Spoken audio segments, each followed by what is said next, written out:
Hello, how you doing? It's Gus Tucker, and welcome to Financial Freedom Friday. I'm looking forward to chatting with you today. How y'all doing? Huh? Let me know. Hit me up, subscribe, send me some comments. Let me know how you're doing. Let me know what you think about our time together, what we could do a better job. Just let us know, okay? Love to hear from you. We're going to jump right into today, and I want to get to this, and I want to talk to you about very quickly. There's an election coming up, and no, I'm not going to get political or anything like that. But here's what I do know. The economy is going to come up as a conversation. Doesn't matter which side, who you're talking to, somebody's going to be talking about the economy, right? And I know back in April, most people filed their taxes. I filed an extension because I needed some more time to get some stuff done and got a nice refund. And but one of the things that's going to come up is taxes, man. Your number one expense in life is taxes. You may not believe that, but here's what I want you to do. Think about this for a second. The taxes that you pay: income tax, sales tax, real estate tax. I got a friend who's buying a house. There's all kind of taxes on that house that's going to be paid.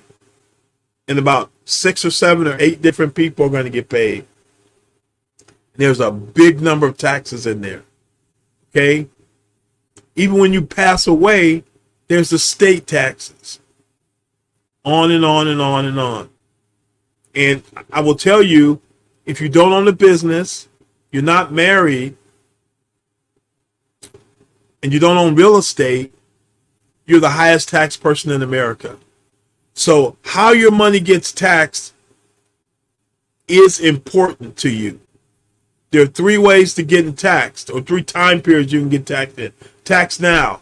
So if you have a savings account, a CD, a bank CD, stocks, bonds that are just held personally by you, you're paying tax on them. So when it goes up, in other words, you make money or you make some interest or you make capital gains, it's going to be taxed. So it's important how those things are held and through what kind of vehicle you're invested, because that impacts your taxes. Then there are things where you're taxed later. Anything with the 4 in front of it. If you have a 401k, 403b, 457, anything like that, we joke around and say, what does that mean? Is that's for the government. That number 4 is for the government. Because what it means is you get a tax break today on your seed, which is the money you're saving or saving and investing. That's your seed. You're getting a tax break. You're deducting that from your taxes today. Okay? But down the road, what do you hope that seed is going to do? You expect it to harvest, to get real big, right? And guess what's going to happen when it gets real big? You're going to get taxed on it. Even if you don't need the money, when you hit 73, it's going to trigger something called required minimum distributions. And if you don't pay that, that's money you're forced to take out by a government formula that they put together, you don't put together. Whether you need the money or not, you got to take it out of that vehicle. And if you don't, there's a very heavy tax penalty. That's called tax later. Tax later. And then there's tax never. In some ways, if you're really sharp, it can be tax never. Or what it means is tax now, but as you grow your money, it's not taxed. And when you take your money out, it's not taxed. And when you leave it to your heirs, it's not taxed. So you only get taxed up front on the seed part. Okay? There are some ways to eliminate the tax in total, but that would be another conversation on another day that wouldn't be public. All right. How money gets taxed. So which tax bucket is most of your money in? Well, when we do a financial discovery, one of the things we want to do is figure out what your tax location is. Your tax location. We want to understand where your money is from a tax perspective. Because when you seek to one day do whatever you call retirement in your mind, retire, and you start receiving money, and if you're planning on getting Social Security or wherever you're going to get your money from, it's better to get it in ways that aren't taxed. You understand what I'm saying? All right. And if you could, where would you want to get your money from? Tax now, tax later, tax never. Well, I'm sure most of you are signing up for the tax never situation. The other thing about your investments, as you're looking at them, and you're looking at the things your money is in, okay? 4 things you want to look at. 1, do they provide protection for you?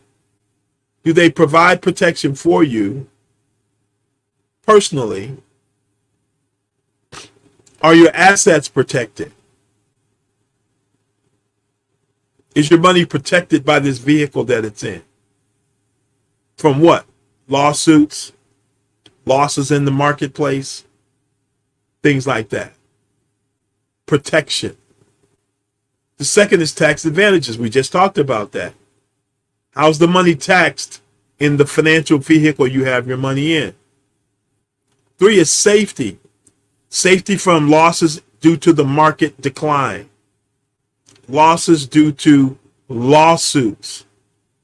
Like what? Well, divorce is a lawsuit.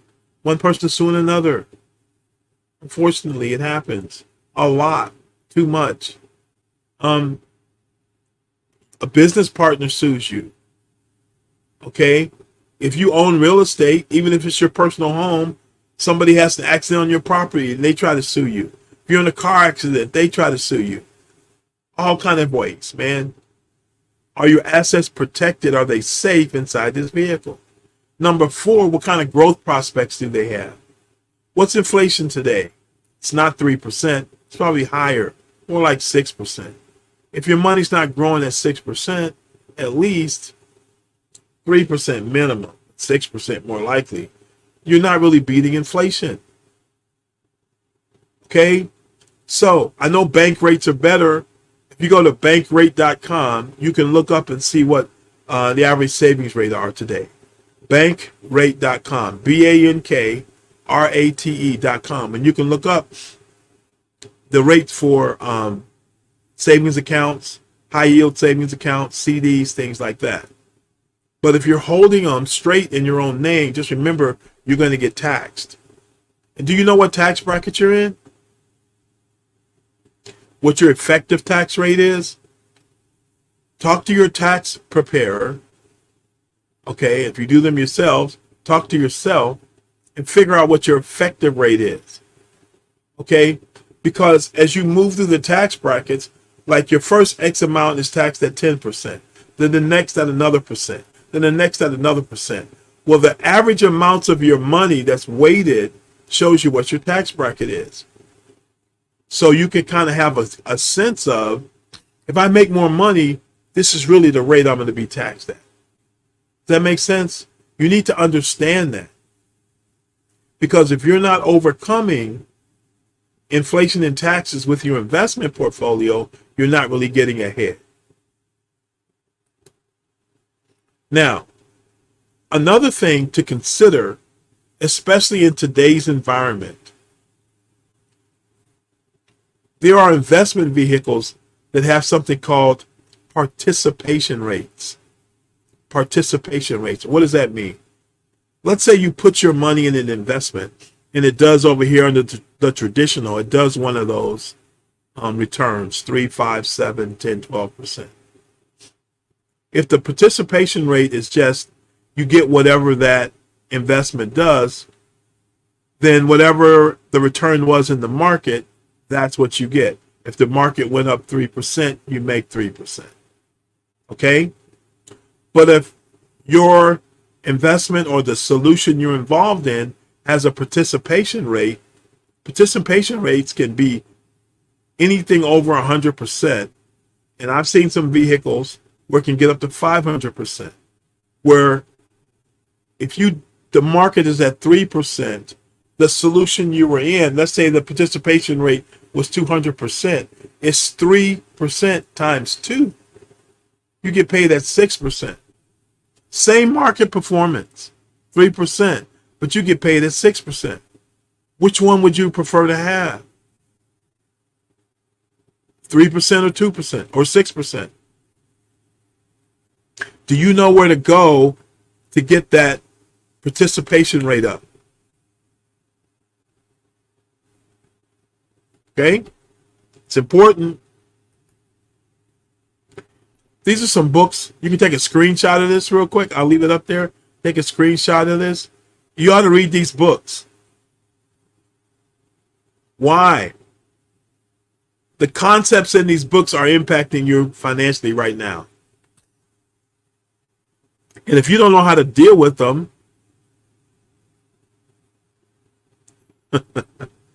either somebody said to me one time, says, if you don't understand how the investment works, how money works, you're the one getting worked. Okay? So you either understand how it works or you're the one getting worked. Okay? Reading these books will stop you from getting worked and put yourself on the positive side of that transaction. So take that screenshot, read those. And here's one more book. It's a book we've put out. It's going through some final edits. It's available on Amazon.com, but we've essentially, the book that you can buy on Amazon.com, we had a limited run of them. We're doing some, it's about 95% of the way there. We're doing some edits on it. But I would encourage you to get this book, 8 Financial Breakthroughs. It covers 8 areas. It doesn't matter how much money you make. There are 8 areas that we would really suggest you have solutions for in your plan. Whatever your plan is, that you have solutions for these 8 areas. And so in there, you can learn about the 8 financial breakthroughs, okay? And begin to take action to make sure that you're handling those things, okay? Now, these are 10 threats that'll destroy your legacy. And some of these are covered in those 8 financial breakthroughs. These are all things that you have to deal with. Now, I'm going to walk you through real quick for about 10, 15 minutes. We're going to talk about an index universal life insurance policy. It is a tool that has certain benefits to you that I think for a lot of people, if it's set up correctly by the right person, could be a powerful tool for you to handle a number of these threats that'll destroy your legacy. Now, just think about these things and think if they would hurt you financially. Being disabled, your investments making less money than inflation, running out of money during your retirement, losing money, paying too much in taxes, someone stealing your identity, making off with it and causing you trouble, having a chronic illness that impacts your quality of life, your ability to work, your ability to enjoy life, a critical illness that knocks you out of the ball game for a period of time, making decisions based on the wrong information, and then lastly, procrastination. Okay? These are 10 things that can really impact your legacy in your financial future. How are you going to deal with them? They're going to be a factor in your life. We would encourage you to have a plan for them. Do you? Okay? It's a part of what we cover in our financial discovery. And then whoever you're working with covers it as they talk to you. So this is for educational purposes only. This is not advice. I'm not saying you should do this. I'm saying you should understand this. This is called an IUL, an Index Universal Life Insurance Policy. There's basically two kinds of insurance, term and what's called permanent. And there are like at least four different kinds of permanent insurance. One that most people know about is whole life, but there's several other ones. The Index Universal Life is another one. Okay, term insurance, basically, people may call it pure insurance. Basically, it has a death benefit. If you pass away, you get a death benefit.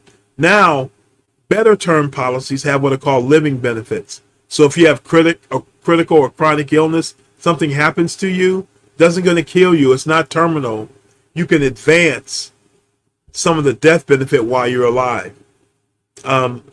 We had a client as a part of our network that they had 7 children, no life insurance, and the mother homeschooled the children and didn't work outside the home. So the father was the sole breadwinner. He had no life insurance. One of the professionals on our team was able to convince him he needed to get it. He got a half $500,000 term policy that he's paying less than $100 a month for. Make a long story short, he was diagnosed with stage 4 stomach cancer, and he couldn't do his job anymore. They were able to withdraw $440,000 out of that policy that they had for about a year. They hadn't paid $1,200 for that policy. So what do you call something that you put $1,200 in and you take $440,000 out? A life insurance policy with living benefits. What if he wouldn't have had that? Where would his family have been? Who in your family would pay your bills if you were laid up and couldn't work, you had stage 4 cancer? Who's going to write you a check for $440,000 to take care of your family? Don't play. Make sure you have the right kind of insurance. That's term insurance. It's basically you're buying insurance, and it's for a period of time, 5, 10, 15, 20, 30, and even now some 40 years. But when that term is over, the insurance gone. There's no residual benefit. There's no cash. There's no equity in it. It's just gone. Okay? The idea behind permanent insurance is that there are some things in your life that you may want to have insurance for your entire life. For instance, how many of you would want to leave money to either a spouse or some loved ones if you passed away too soon? But what about if you pass away at 80 or 90? Would you still like to leave something to the next generation, your children or your children's children? The Bible says a good man leaves an inheritance to his children's children. Proverbs 22:6. Guess what percentage of Americans leave an inheritance to the first children? Not the children's children, but the children. Guess what percentage it is? About 20%. So if only 20% are leaving it to the children, how many are leaving it to the children's children? Virtually nobody. So if you follow the logic of that verse, if a good man leaves an inheritance to his children's children, and no men are leaving an inheritance to their children's children, there must not be that many good men. Oops. Permanent life insurance is one way to do that. And there's a book on our book list that I suggested you take a screenshot of that talks about how one of the wealthiest families in America, one of the foundations of their plan is permanent life insurance. Their last name is Rockefeller. May have heard of them. But a permanent insurance policy, basically, the premium you write, that you pay, the premium you pay, gets split up. Part of it goes to cover the cost of insurance, and part of it is saved and invested for you. The earlier on in your life you do it, the cheaper the insurance is, and more of it goes to the investment side. Okay? Now, where are most people putting their money? In the bank? And when we did this presentation a while ago, it was 1%. Now banks are paying 4%, 5%. I've got a high yield bank account that banking that pays north of 4%. You can get them 4 or 5%. But why do you put it in the bank? Because it's safe, right? And it's liquid. You can get your money out if you need it. Now, it's safe. Why is it safe? Well, FDIC, right? FDIC. What does that mean? Federal Deposit Insurance Company. It's an insurance policy on your money. So wait a minute. The reason your money is safe is because it's got an insurance policy on it. So one of the things I tell people to do is not put all your money in the bank, but put your money where the bank puts their money. The bank also has something called bank-owned life insurance. BOLI. Google that. Look up bank-owned life insurance and look at how many hundreds of millions and billions of dollars your bank has in life insurance. And ask yourself a question. Why are they doing that? In your hometown, when you go downtown, who's got the biggest buildings downtown? 2 companies, banks and insurance companies. I would encourage you not to put your money where the bank, put your money in the bank, but put your money where the bank puts their money. Hello? Wealthy people will put their money in investments and they'll compound their money through investments. Okay? When you put your money in the market, is there any protection against a market downturn? No. Who's the protection against the market downturn? You taking your money out the market. How savvy are you in doing it? What if there's a way that you could get market-like returns and have downside protection? That's what this is right here, the index. Inside of this life insurance policy, the money that's not going to the cost of insurance and administration is being invested and saved and invested for you. The younger you get started, the more of the money that is. It can be 70, 80% of the money is actually going into this savings and investment account. There are accounts that have caps on them, but many of them are uncapped. What does that mean? There's no limit to what the upside is that you could get. But all of them have a floor. What does that mean? You're not going to lose money. So if the market crashes, you don't have to worry about it. How would you sleep better at night that the money you knew that was being invested for your future and your future generations had a floor on it when you couldn't lose money? But it didn't have a cap on it where you bump your head. Well, that sounds too good to be true. It isn't. It isn't too good to be true. It's happening every day. Another part of it that's pretty cool is the premium you pay.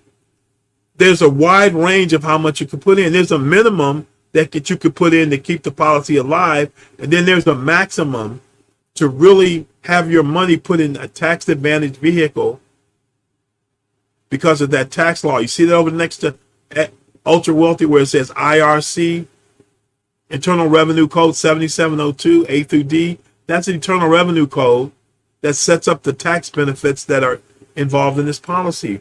The money can be grown without being taxed, and you can take it out without being taxed because you're taking it out in the form of a loan, and the loan isn't taxed. But you can control how much money you're putting in there. And it's a very wide range. Okay? You can also take money out before 59 and a half. It's not like a 401k, one of those 4 plans where they limit how much money you can take out, the reasons why you can take it out. And you're not forced to pay it back. If you never pay it back, they just take it out of the death benefit. Okay, it's a reduction in your death benefit. The other thing is protection. Look, this is an illustration. I'm going to do it in 1 minute, but you can do it.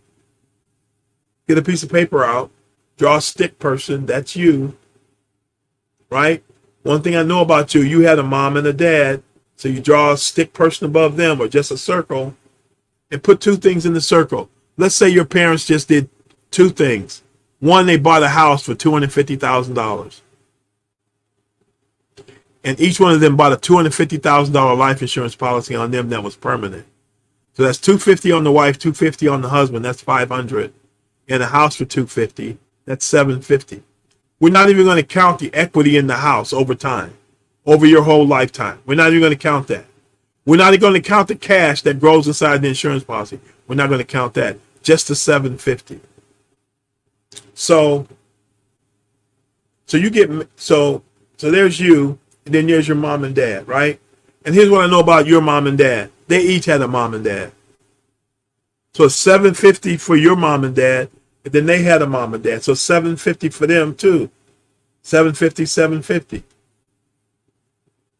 So that's $1.5 million plus your mom and dad is $2.25. You go back to the next generation, it turns out to be $3 million. So in 3 generations, you could have been left $5 million inheritance minimum just from that, not counting the equity in the house, not counting the cash in the policy. How much at birth did you get? How much did you get? $5 million? You didn't. Why not? Because your family didn't know about this and they didn't execute on it. The Rockefellers did, though. What do the Rockefellers know that you don't? No. Something you might want to think about is protection to give to your legacy. And they also start these policies on their kids at birth. You can get a life insurance policy on a kid at 2 weeks old. The amount you can get is based on the amount you have. But wealthy people put insurance policies on their kids at birth and they stuff them full of money. That's one of the ways they start to build trust funds for their kids. That's another conversation for another story. But we got a program called $1 Million Baby. Do you want your baby to be a millionaire by the time they're a reasonable age? You can use this as one of the vehicles to do it. And then living benefits, like I said about the person who got the stage 4 cancer, they was able to take the living benefits. Boom. Okay. Now, here's what typically happens. When you put the money in the policy, part of it goes to cover the cost of insurance. Part of it's saved and invested for you. Typically, if you start in your 20s and 30s, by the time you're in your late 50s, early 60s, there's as much or more cash in the policy as the death benefit. So you've actually doubled what you can give to your family, the next generation, or you could begin to supplement your retirement by taking the money out of the policy. And when you take the money out of the policy, you take it out tax-free. Whoa. And check this out. Social Security will only allow you, if you get Social Security, will only allow you to have so much other income to come in before they're going to tax your Social Security anyway. But they're going to if you're not full retirement age and you make too much money, they'll withhold the checks from you. If you are full retirement age, you're going to get taxed. The money coming out of here doesn't impact that. Another reason why you might want to consider it. That's the basics of an index universal life policy. What are some of the benefits of that? 10 major benefits. 1, you can have tax-free supplemental income. It won't drive up your tax bracket. Getting the money out of there won't drive you into a new tax bracket. Your money grows without it being taxed. Basically, there's no contribution or income limits. If you have an IRA, basically how much money can you put away in it? $6,500, $7,500. You can set up these policies to put 2, 3, 4 times that amount. And if you have a year where you don't put that amount in, you can go back and fill up those years you missed. No 59.5 rule where if you take it out beforehand, there's a tax penalty. The growth potential, you can get double-digit growth inside the policy. And you're safe from negative returns because there's a floor. There's flexibility and control in terms of how much money you put in it. You can get loans out for very low to no cost to get the loans out. Oh my goodness. And you get access to 100% plus participation rate, that multiplier. There are more benefits. These are just 10 of the top ones. Okay? Take a screenshot of that. Got it? Okay. Take a screenshot of this. Comparing these different accounts. Tax exempt distribution, that means when you take the money out. Roth IRA, IUL, growth potential. All of these. No risk of loss. Bank, a fixed indexed annuity, and IUL. Easy access, liquidity. Protection. It's insured. Has living benefits. Only the IUL. Long-term care has a living benefit. Indexed annuity and IUL. Legacy leaves a death benefit, IUL.